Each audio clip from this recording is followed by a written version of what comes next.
வணக்கம் நண்பர்களே, நான் தான் பழங்களின் ராஜா மாம்பழம். என்ன சாப்பிட்டா உடம்புக்கு நிறைய விட்டமின் ஏ கிடைக்கும், கண் பார்வை நல்லா இருக்கும்.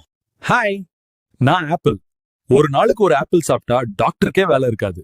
நான் ஹார்ட் ஹெல்த்துக்கு நல்லது, கொழுப்ப குறைக்கும். டேய் நண்பா, நான் தான் பனானா. ஜிம் போறவங்க, ரன்னிங் பண்றவங்க எல்லாருக்கும் நான் சூப்பர் பவர். எனக்குள்ள பொட்டாசியம் இருக்கு, கால் வலி போகும், பாடி ஸ்ட்ராங் ஆகும். ஆனா என்ன மட்டும் சாப்பிட்டாகும். வணக்கம் நண்பர்களே, நான் சீத்தாப்பழம் அல்ல, நான் சவர்ச்சாஃப். என்ன சாப்பிட்டா உடம்பு குளிரும், நரம்பு அமைதியாகும், இம்யூனிட்டி அதிகரிக்கும். வணக்கம், நான் பேரிச்சம்பழம். உடனடி எனர்ஜி வேணும்னா என்ன சாப்பிடுங்க.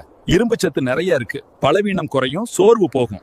ஹலோ, நான் ஆரஞ்சு. விட்டமின் சின்னு சொன்னாலே முதல்ல ஞாபகம் வர்றது நான் தான். நோய் எதிர்ப்பு சக்தி அதிகரிக்கும், உடம்புக்கு ஃப்ரெஷ்னஸ் தருவேன். வெயில் அடிக்குதா என்ன நினைச்சுக்கோ, நான் தர்பூசணி. உடம்பு குளிரும், டீஹைட்ரேஷன் போகும், ஸ்கின் ஃப்ரெஷ் ஆகும். வெயிலுக்கு நான் தான் ஏசி. ஹாய் நண்பர்களே, நான் கொய்யாப்பழம். என்ன சாப்பிட்டா விட்டமின் சி சூப்பரா கிடைக்கும், நோய் எதிர்ப்பு சக்தி அதிகரிக்கும், சளி காசல் ஓடி போகும்.